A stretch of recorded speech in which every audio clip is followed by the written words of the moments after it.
În timp ce asistăm la apusul unor giganți emblematici precum Boeing 740 și 7 și Airbus A380, mulți cred că era avioanelor de mare capacitate apus definitiv. Însă, împotriva tuturor așteptărilor, din est se conturează o renaștere neașteptată. China, a cărei ascensiune fulgerătoare în acest domeniu puțini ar fi prevăzut-o, este pe cale să creeze în mod discret o nouă generație de aeronave monumentale. După succesul răsunător al modelului C919, Beijingul dezvăluie acum o ambiție și mai mare. Un avion jumbo complet nou, destinat nu numai să reînvie visul zborurilor lungi, ci și să provoace direct hegemonia occidentală stabilită de zeci de ani. Ce este acest avion? Cum ar putea revoluționa industria aeronautică mondială? Și ce obstacole va trebui să depășească China pentru a concretiza acest proiect colosal? Pentru a cuceri cerul, o națiune are nevoie de mult mai mult decât simple ambiții. Ea trebuie să atingă excelența în multiple domenii științifice și tehnologice. Fabricarea de motoare, dezvoltarea de materiale compozite, proiectarea mecanică de precizie și sisteme electronice aeronautice complexe. Timp de decenii, lumea a zburat în principal sub aripile a doi giganți, Boeing și Airbus. Rusia are, desigur, seria EL, dar influența sa rămâne în mare parte limitată la uzul intern și la țările vecine. În ceea ce privește China, aceasta era odată complet dependentă de Occident. Dar această situație evoluează astăzi cu o viteză uimitoare. Punctul de cotitură a avut loc la începutul secolului 21, când Beijingul a pus discret bazele unei industrii aeronautice civile independente. Prima realizare a fost ARJ-21, un avion regional de 40 de tone, cu o autonomie de 3700 de kilometri, capabil să transporte între 70 și 8 și 90 de pasageri. Încă din 2015, acest model a intrat în producție de serie, iar în 2022, peste 100 de unități ieșiseră deja de pe liniile de asamblare. Deși încă dependent de motorul CF3040A al General Electric, ARJ-21 a marcat o etapă crucială în procesul de învățare autonomă al acestei națiuni. Dar ambițiile Chinei nu se limitează la zborurile pe distanțe scurte. În 2022, C919, cea mai mare speranță a aviației chineze, a intrat oficial în serviciul comercial. Cu o greutate de 77 de tone, o capacitate de 150 și 8 la 290 și 2 de pasageri și o autonomie de până la 5500 de kilometri, C919 se poziționează ca un concurent direct al modelelor A320 și Boeing 737. În 2024, comenzile depășeau deja 1300 de unități, o cifră impresionantă care amână termenele de livrare cu mult după 2035. După acest succes inițial, China nu a încetinit. Dimpotrivă, a accelerat cu un proiect și mai ambițios. C929, primul avion chinez de mare capacitate conceput pentru rute intercontinentale. Dacă C919 a reprezentat debutul Chinei în aviația comercială, C929 constituie o ofensivă îndrăzneață împotriva duopolului istoric al Boeing și Airbus. Prezentat oficial în 2023, C920 și 9 marchează un salt considerabil în complexitatea tehnică față de C919.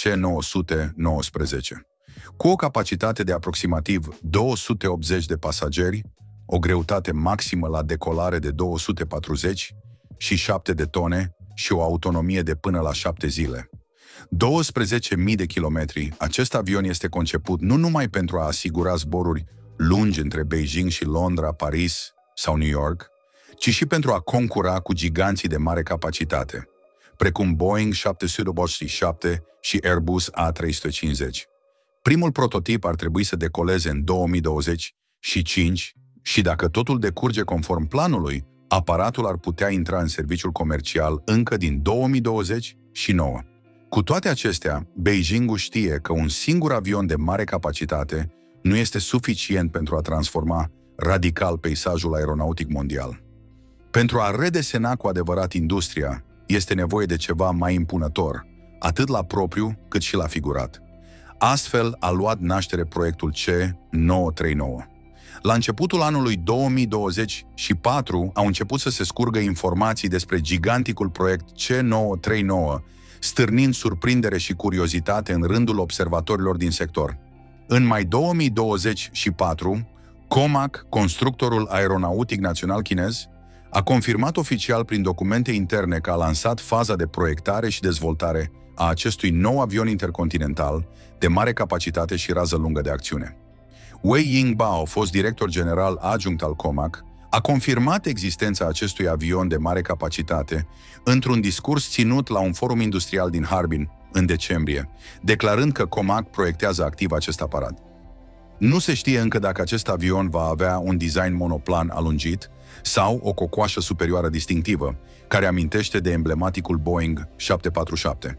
C930 și 9 ar trebui să fie cel mai mare avion construit vreodată de China, cu o autonomie de peste 13.000 de kilometri și capacitatea de a transporta peste 400 de pasageri. Primele detalii tehnice sugerează că va fi unul dintre cele mai lungi avioane din lume, cu un fuselaj de peste 76 de metri, comparabil cu Airbus A340-600 și chiar mai lung decât Boeing 737-300ER. Acest lucru ar permite nu numai să găzduiască peste 400 de locuri, ci și să extindă considerabil capacitatea de transport de marfă, răspunzând astfel nevoilor călătoriilor pe distanțe lungi și logisticii la scară largă. În ceea ce privește sarcina utilă, C930 și 9 ar trebui să aibă o greutate maximă la decolare de 280 până la 320 de tone, cu aproximativ 30% mai mult decât C920 și 9. Acest nivel de performanță rivalizează cu cel al celor mai mari avioane bimotoare aflate în prezent în serviciu, marcând un salt semnificativ pentru China în cursa mondială pentru tehnologii aerospațiale. Conform mai multor surse, cabina pasagerilor ar putea depăși 70 de metri lungime, un spațiu care permite o mare varietate de configurații de scaune, de la amenajări tradiționale cu 3 clase la soluții inovatoare de cabină, adaptate zborurilor ultralungi. Documentele interne ale COMAC indică un calendar țintă pentru finalizarea și comercializarea modelului C934 până în 2030 și 9, un termen îndepărtat, dar strategic semnificativ. Acest lucru sugerează de asemenea că proiectul a depășit deja faza conceptuală și intră acum în faza de proiectare preliminară, parametrii tehnici cheie luând treptat formă. Dacă un aspect atrage în mod special atenția asupra ambițiilor aerospațiale ale Chinei, acesta este cu siguranță motoarele.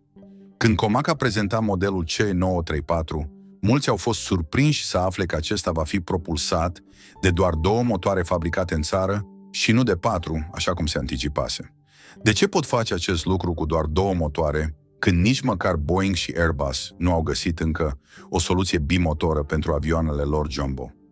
În primul rând, trebuie să înțelegem că C939 este un avion de mare capacitate și rază lungă de acțiune, conceput pentru rute intercontinentale. În trecut, când tehnologia motoarelor cu reacție era încă la început, constructorii nu aveau altă opțiune decât să echipeze aeronavele cu 4 motoare pentru a genera o forță de propulsie suficientă.